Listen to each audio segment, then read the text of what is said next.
ನಮಸ್ತೆ ವೀಕ್ಷಕರೇ, ಮಿಂಡು ನ್ಯೂಸ್ ನೆಟ್ವರ್ಕಿಗೆ ಸ್ವಾಗತ. ನಾನು ದಿವ್ಯಾ. ಇಂದಿನ ದಿನಪತ್ರಿಕೆಯ ಪ್ರಮುಖ ಸುದ್ದಿಗಳನ್ನು ನೋಡೋಣ. ಕಾಂಗ್ರೆಸ್ ಸೋಲಿಸಲು ಬಿಜೆಪಿ ಜೆಡಿಎಸ್ ಪಕ್ಷದ ಸಂಚು. ಇನ್ನು ಈ ಸಲದ ಲೋಕಸಭಾ ಚುನಾವಣೆಯಲ್ಲಿ ಮೈತ್ರಿ ಪಕ್ಷಗಳಾದ ಬಿಜೆಪಿ ಹಾಗೂ ಜೆಡಿಎಸ್ ಪಕ್ಷಗಳು ಕಾಂಗ್ರೆಸ್ ಪಕ್ಷವನ್ನು ಶತಾಯವಾಗಿ ಸೋಲಿಸಲು ಪಣ ತೊಟ್ಟಿದೆ. ಏನೇ ಆಗಲಿ ಈ ಸಾರಿ ನಮ್ಮ ಪಕ್ಷ ಬರಲೇಬೇಕು, ನಾವು ಗೆಲ್ಲಲೇಬೇಕು ಅನ್ನೋ ಒಂದು ಶಪಥ ಸಹ ಮಾಡಿದೆ ಈ ಸಾರಿ. ಇನ್ನು ಮೊನ್ನೆ ಅಷ್ಟೇ ನಡೆದ ಖಾಸಗಿ ಹೋಟೆಲ್ನಲ್ಲಿ ಜೆಡಿಎಸ್ ಹಾಗೂ ಬಿಜೆಪಿ ಪಕ್ಷ ಮೈತ್ರಿ ಪಕ್ಷಗಳ ರಾಜ್ಯ ಮಟ್ಟದ ಸಭೆಯಲ್ಲಿ ದೇವೇಗೌಡ, ಯಡಿಯೂರಪ್ಪ, ಕುಮಾರಸ್ವಾಮಿ, ಬೊಮ್ಮಾಯಿ, ವಿಜಯೇಂದ್ರ ಹಾಗೂ ರಾಧಾ ಮೋಹನ್ ಅಗರ್ವಾಲ್ ಹೀಗೆ ಹಲವಾರು ನಾಯಕರುಗಳು ಸಹ ಸೇರಿ ನಾವೆಲ್ಲರೂ ಒಂದೇ, ನಾವೆಲ್ಲರೂ ಒಗ್ಗಟ್ಟಾಗೇ ಇದ್ದೇವೆ, ಸೊ ಹಾಗಾಗಿ ಈ ಸಾರಿ ಲೋಕಸಭಾ ಚುನಾವಣೆಯಲ್ಲಿ ನಾವು ಗೆದ್ದೇ ಗೆಲ್ತೇವೆ ಎಂದು ಶಬ್ದ ಮಾಡಿದ್ದಾರೆ. ಇನ್ನು ಜೆಡಿಎಸ್ ಪಕ್ಷದಿಂದ ಯಾರ್ಯಾರು ಆ ಕಡೆ ಇಳಿದಿದ್ದಾರೆ? ಮಂಡ್ಯದಿಂದ ಎಚ್.ಡಿ. ಕುಮಾರಸ್ವಾಮಿ, ಹಾಸನ ಕ್ಷೇತ್ರದಿಂದ ಪ್ರಜ್ವಲ್ ರೇವಣ್ಣ, ಕೋಲಾರದಿಂದ ಮಲ್ಲೇಶ್ ಬಾಬು ಇವರು ಈ ಸಾರಿ ಲೋಕಸಭಾ ಚುನಾವಣೆಯಲ್ಲಿ ಜೆಡಿಎಸ್ ಪಕ್ಷದಿಂದ ಅಭ್ಯರ್ಥಿಗಳಾಗಿ ಕಣಕ್ಕಿಳಿದಿದ್ದಾರೆ. ಇನ್ನು ನೆಕ್ಸ್ಟು ನೋಡೋದಾದರೆ, ಮಹಿಳೆ ಹತ್ಯೆಗೆ ಸಾಕು ಮಗಳು ಹಾಗೂ ಅಳಿಯ ಯತ್ನ. ಪ್ರತಿ ದಿವಸ ನಾವು ಇಂಥದ್ದೇ ಒಂದು ಪ್ರಕರಣ, ಯಾವುದಾದ್ರೂ ಒಂದು ಇದೇ ಥರದ ಸುದ್ದಿಗಳನ್ನ ನೋಡ್ತಾನೆ ಇರ್ತೀವಿ. ಒಂದು ಕೊಲೆ ಅಥವಾ ಇನ್ನೊಂದು ಹೀಗೆ. ಅಂದರೆ ಇವಾಗಿಂದ ಕಾಲದಲ್ಲಿ ಬರೀ ದುಡ್ಡಿಗಾಗಿನೇ ಜನ ಬದುಕ್ತಾ ಇದ್ದಾರೆ, ದುಡ್ಡನ್ನೇ ಪ್ರಪಂಚ ಮಾಡ್ಕೊಂಡಿದ್ದಾರೆ ಅನ್ನೋದು ಗೊತ್ತಾಗ್ತಾ ಇಲ್ಲ. ಯಾಕಂತಂದರೆ ದುಡ್ಡು ಅನ್ನೋ ವ್ಯಾಮೋಹಕ್ಕೆ ಬಿದ್ದು ಸಂಬಂಧಗಳಿಗೆ ಬೆಲೆ ಇಲ್ದಂಗಾಗಿದೆ. ಎಲ್ಲೋ ಒಂದು ಕಡೆ ಅಪ್ಪ ಅಮ್ಮ, ಅಕ್ಕ ತಂಗಿ, ಅಣ್ಣ ತಮ್ಮ, ಮಗಳು, ಯಾವುದೇ ರೀತಿ ಸಂಬಂಧಕ್ಕೂ ಸಹ ಬೆಲೆ ಇಲ್ಲದೆ ಬರೀ ದುಡ್ಡಿಗಾಗಿನೇ ಜನ ಒದ್ದಾಡ್ತಾ ಇದ್ದಾರೆ. ಇದೊಂದು ಸಹ ದುಡ್ಡಿಗಾಗಿನೇ ಆಗಿರುವಂಥ ಒಂದು ಪ್ರಕರಣ ಇಲ್ಲೇ ಯಶವಂತಪುರದ RMC ಯಾರ್ಡ್ ಬಳಿ ಕಂಡು ಬಂದಿದೆ. ಮಕ್ಕಳಿಲ್ಲದ ಕಾರಣ ಒಬ್ಬಾಕೆ ಗಂಡ ತೀರಿ ಹೋದ ನಂತರ ತನ್ನ ಅಕ್ಕನ ಮಗಳನ್ನೇ, ಅಂದರೆ ಸುಚಿತ್ರಾ ಎಂಬ ಹುಡುಗಿಯನ್ನ ಅಕ್ಕನ ಮಗಳನ್ನೇ ತಂದು ಸಾಕೊಂಡಿರ್ತಾಳೆ. ಸಾಕಿ ಸಲಹಿ ದೊಡ್ಡೋಳು ಮಾಡಿ ಆಕೆಗೆ ಮದುವೆನೂ ಸಹ ಮಾಡಿ ಆಕೆ ಇರೋದಕ್ಕೆ ಮನೆಯನ್ನು ಲೀಸ್ಗೆ ಹಾಕಿಸ್ಕೊಟ್ಟು ಒಂದು ನೆಲೆನೂ ಸಹ ಕಂಡುಕೊಟ್ಟಿರ್ತಾರೆ ಪಾಪ ತಾಯಿ. ಬಟ್ಟು ದುಡ್ಡು ಅನ್ನೋ ವ್ಯಾಮೋಹ ನನ್ನ ಸಾಕಿದ ತಾಯಿ ನನ್ನ ಜೀವನನ ಒಂದು ದಾರಿಗೆ ತಂದಿದ್ದಾರೆ ಅನ್ನೋ ಒಂದು ಕನಿಕರನೂ ಸಹ ಇಲ್ಲದೆ ಅದೇ ತಾಯಿಯನ್ನು ತನ್ನ ಗಂಡನ ಜೊತೆ ಸೇರಿಕೊಂಡು ಕೊಲೆ ಮಾಡೋದಕ್ಕೆ ಪ್ರಯತ್ನ ಪಟ್ಟಿದ್ದಾರೆ. ಇನ್ನು 78 ಗ್ರಾಮ್ ಚಿನ್ನ, 130 ಗ್ರಾಮ್ ಬೆಳ್ಳಿಯನ್ನು ದೋಚ್ಕೊಂಡು ಧರ್ಮಸ್ಥಳಕ್ಕೆ ಗಂಡ ಹೆಂಡತಿ ಇಬ್ಬರು ಸಹ ಪರಾರಿಯಾಗಿರ್ತಾರೆ. ಇನ್ನು ಇದೇ ಪ್ರಕರಣ ಪೊಲೀಸ್ ಠಾಣೆ RMC ಯಾರ್ಡ್ ಪೊಲೀಸ್ ಠಾಣೆಯಲ್ಲಿ ಪ್ರಕರಣ ದಾಖಲಾಗಿದ್ದು ಧರ್ಮಸ್ಥಳದಲ್ಲಿ ಇದ್ದಂಥ ಅವರನ್ನು ಪೊಲೀಸರು ಬಂಧಿಸಿದ್ದಾರೆ. ಇಬ್ಬರು ಕೆಫೆ ಬಾಂಬ್ಗಳ ಫೋಟೋ ಬಿಡುಗಡೆ. ಮೊನ್ನೆಯಷ್ಟೇ ದಿ ರಾಮೇಶ್ವರಂ ಕೆಫೆ ಬಾಂಬ್ ಸ್ಫೋಟದಲ್ಲಿ ವೇಷ ಮರೆಸಿಕೊಂಡು ಓಡಾಡುತ್ತಿದ್ದ ಇಬ್ಬರು ಶಂಕಿತರ ಫೋಟೋವನ್ನು NIA ತಂಡ ಬಿಡುಗಡೆ ಮಾಡಿದೆ.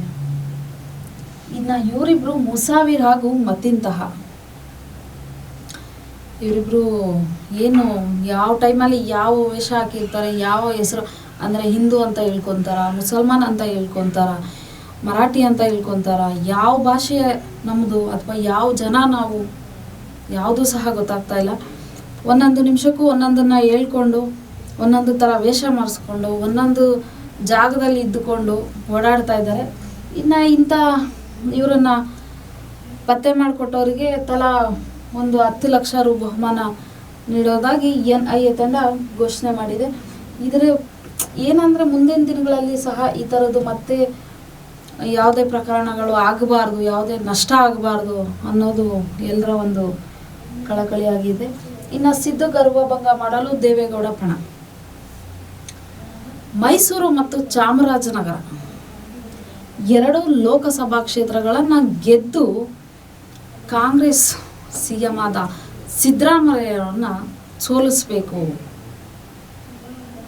2 ಕ್ಷೇತ್ರಗಳನ್ನು ಗೆಲ್ಲುವುದರ ಮೂಲಕ ಸಿದ್ದರಾಮಯ್ಯರವರಿಗೆ ಮುಖಭಂಗ ಮಾಡಲೇಬೇಕು ಈ ಸಾರಿ. ಜಗಮೆಚ್ಚಿದ ನಾಯಕ ಮೋದಿ. ಜಗಮೆಚ್ಚಿದ ನಾಯಕ ಮೋದಿ ಅವರನ್ನು ವ್ಯಂಗ್ಯ ಮಾಡುತ್ತಿದ್ದಾರೆ ಸಿದ್ದರಾಮಯ್ಯ ಅವರು.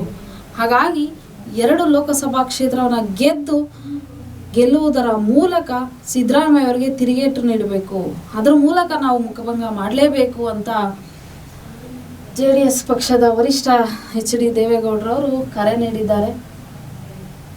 ಇನ್ನು ಮೈತ್ರಿಯಿಂದ ಕೈಗೆ ನಡುಕ ಶುರುವಾಗಿದೆ ಅಂತ ಮಾತುಗಳು ಸಹ ಕೇಳಿ ಬರ್ತಾ ಇದೆ. ಮೈತ್ರಿಯಿಂದ ಅಂದರೆ JDS ಹಾಗೂ BJP ಪಕ್ಷ ಏನು ಮೈತ್ರಿ ಆಗಿದೆ ಎಲ್ಲ ಕಡೆ ಅಂದರೆ 28 ಲೋಕಸಭಾ ಕ್ಷೇತ್ರಗಳಲ್ಲಿ ಆಲ್ಮೋಸ್ಟ್ 20 ಕ್ಷೇತ್ರಗಳನ್ನಾದರೂ ನಾವು ಗೆಲ್ತೀವಿ, ಗೆಲ್ಲಲೇಬೇಕು ಅನ್ನೋ ಪಣ ತೊಟ್ಟು ಯಾವುದೋ ಒಂದು ಕಡೆಯಿಂದ ಕಾಂಗ್ರೆಸ್ ಪಕ್ಷಕ್ಕೆ ನಡುಕ ಹುಟ್ಟಿದೆಯಾ? ಕಾಂಗ್ರೆಸ್ಗೆ ಈ ಸಾರಿ ಲೋಕಸಭಾ ಚುನಾವಣೆಯಲ್ಲಿ ಸೋಲಾಗಬಹುದಾ? ಈ ಥರ ಮಾತುಗಳು ಕಂಡು ಬರ್ತಾ ಇದೆ. ನೋಡೋಣ ಇದಕ್ಕೆಲ್ಲ ದಾರಿ ಅಥವಾ ಮಾರ್ಗ ಏನು? ಲೋಕಸಭಾ ಚುನಾವಣೆಯ ರಿಸಲ್ಟ್ ಬಂದ ಮೇಲೇ ಇದಕ್ಕೆಲ್ಲ ತೆರೆ ಬೀಳುತ್ತೆ. ಯಾವ ಪಕ್ಷ ಗೆಲ್ಲುತ್ತೆ, ಯಾವ ಪಕ್ಷ ಇದರಿಂದ ಯಾವ ಪಕ್ಷ ಯಾರಿಗೆ ಮುಖಭಂಗ ಮಾಡ್ತಾರೆ ಅನ್ನೋದು ಸಹ ಚುನಾವಣೆಯ ರಿಸಲ್ಟ್ ಸಹ ಬಂದ ನಂತರನೇ ಗೊತ್ತಾಗುತ್ತೆ. ಇನ್ನು KKR ಭದ್ರಕೋಟೆಯಲ್ಲಿ ಮತ್ತೆ ಸೋತ RCB.